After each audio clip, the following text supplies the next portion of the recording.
Unit 6, Integers and Rational Numbers. Lesson 4, Compare and Order Rational Numbers.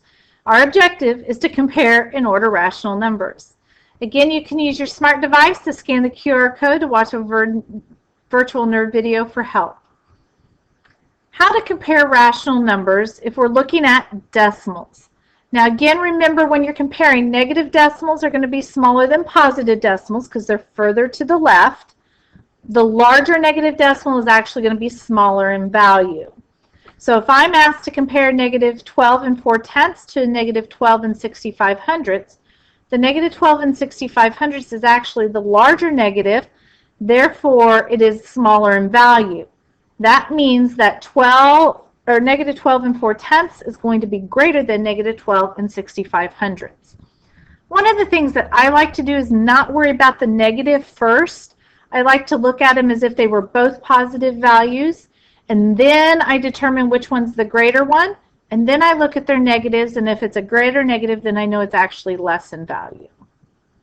We're going to practice here on these four. We have first a negative 5 and 12 hundredths, and comparing it to a negative 5 and 16 hundredths.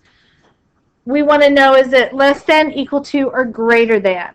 Well, when we're looking at 5 and 12 hundredths and 5 and 16 hundredths, 5 and 12 hundredths is actually less in value than 5 and 16 hundredths, but they're both negatives. Therefore, it's actually going to be greater because it's closer to 0 than the negative 5 and 16 hundredths. If we look at number 2 down below here, we have both negatives. Remember, the larger negative is actually going to be smaller in value. So if we're looking at a negative 8 and 7/10 and a negative 7 and 8/10, the negative 8 and 7/10 is actually further, so it is less than. Number 3, we have a negative 1 and 4/10 and a negative 4 and 31 hundredths. Just looking at the whole numbers here, our negative 4 is further away to the left, therefore is smaller, which means negative 1 and 4/10 is larger than negative 4 and 31 hundredths. I'd like you to pause the video, take a few seconds, and to complete number 4. Now let's take a look and see how we would compare them if they were fractions. Here they suggest to cross multiply.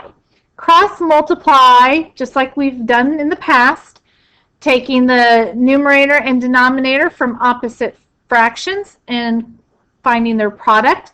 Compare those products. The larger negative product is actually the smaller fraction. And when we are cross multiplying, don't worry about positives or negatives. Just cross multiply, and then the sign of your fraction will be the sign of your product. So when we look here, we cross multiply 8 and 5. 8 times 5 is 40, and this is a negative value, so it would be negative 40. And then we have 6 and 5 that we cross multiply, which is 30. Again, it was a negative, so it would be negative 30. Negative 40 is actually the larger negative product, therefore it is smaller in value. So when we're comparing, negative 5/6 is actually less than negative 5/8. So let's try that out here. I have negative 1/8 and negative 1/4, and I want to cross multiply my products. 4 times 1 is 4, 8 times 1 is 8. This was a negative and this was a negative. Negative 4 is actually greater than negative 8, therefore negative 1/8 is greater than negative 1/4. When we look at number 6, we have 4/9, it's a negative 4/9, and we have 16/36. And if you wish to, if you can't do that as quickly in your head, you can use your calculator, which I'm going to do to make sure I'm accurate. I am cross multiplying 36 times 4, which gives me 144, and this was a negative value. Then I cross multiply 16 times 9, and I get a 144. Again, this was a negative value. Well, I have a negative 144 product and a negative 144 product, so actually these two fractions are equivalent.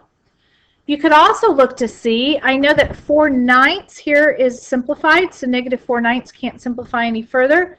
When I look at 16/36, they do have a common factor. You could see if those simplify, and compare. So maybe you don't have as big numerator and denominators to cross multiply. Let's look at one more that has mixed numbers. We have -5 1/3 compared to -5 1/2.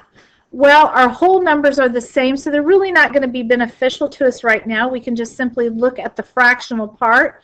We have 1/3 and 1/2. Again, these are negatives. Cross multiply, I get 2. Cross multiply here, I get 3. They were negatives. -2 is actually greater than -3.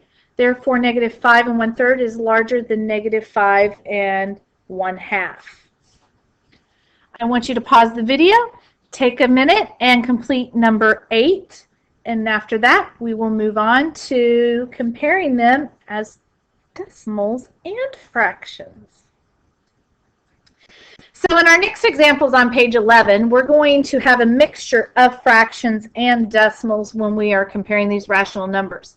So one of the suggestions is either to convert all your decimals to fractions or all your fractions to decimals. That way you have the same values, or written in the same, not the same value, sorry, same form when you're comparing your values.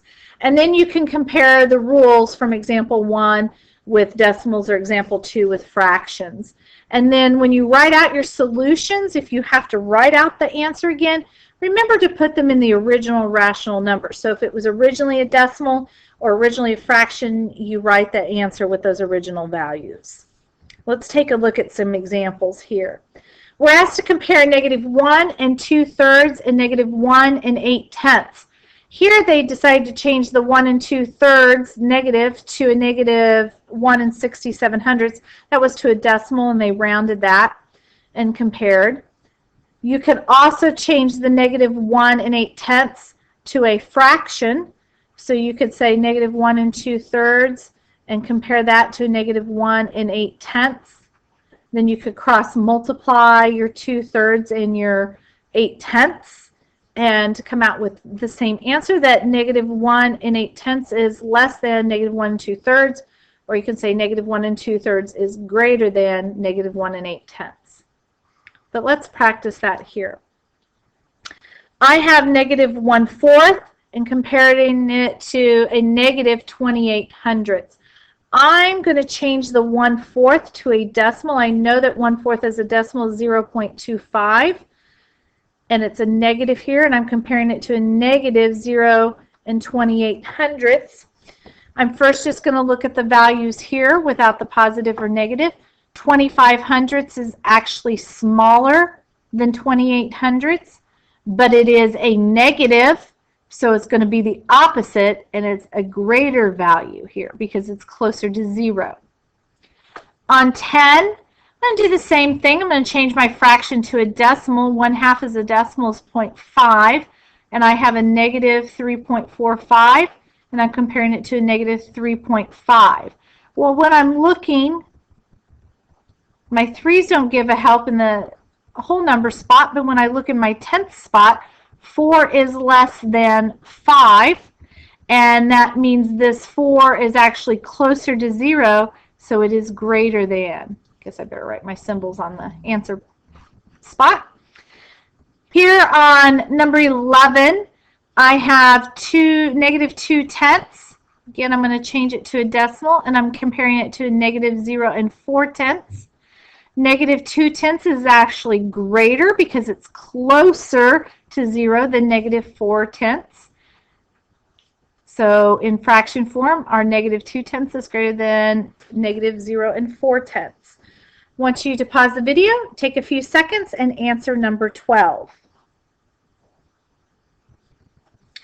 Now the last example that we have is ordering rational numbers, but ordering them on a number line can help, or just thinking about your comparisons like we've done before and then putting them in order from least to greatest. So you can follow those comparison rules, or you can use a number line, and then you're simply going to order. Remember to write the rational numbers in the original form. So if you change any of them, like from fractions to decimals or decimals to fractions, go back to the original when you write them in order. Here's an example of ordering temperatures from least to greatest. They had them here. They plotted them on the number line to help them write the answer. We're going to take a look at these examples back here. I like to, a lot of times, if I can, make my fractions into decimals. So when I'm looking here, I have a negative 6 45/100ths, and then I have a negative 6 3/4. Well, 3/4 as a decimal is 0.75, so this is actually a negative 6.75. And then I have a positive 6.2. Well, if I'm going to put these in order from least to greatest, I want to find my smallest value. Remember, the bigger negative is actually smaller in value. So negative 6.75 would be my smallest. Then I have a negative 6 45/100ths, and then I have my positive 6 2/10. Now, the one thing I have to remember is my 6 75/100ths was actually in fraction form. So when I'm writing it as my final answer, I want to make it in fraction form. And then I can circle my final answer. Let's look at 14. Again, I have a fraction in here. So I have negative 7 35/100ths as a decimal. I have negative 7 1/2 as a fraction, and I'm going to write that as a decimal. And then I have 7 2/10 positive again, so that makes it pretty easy. That'll be my greatest. Out of my two negatives, negative 7 1/2, negative 7.5 is my larger negative, so it's smaller in value.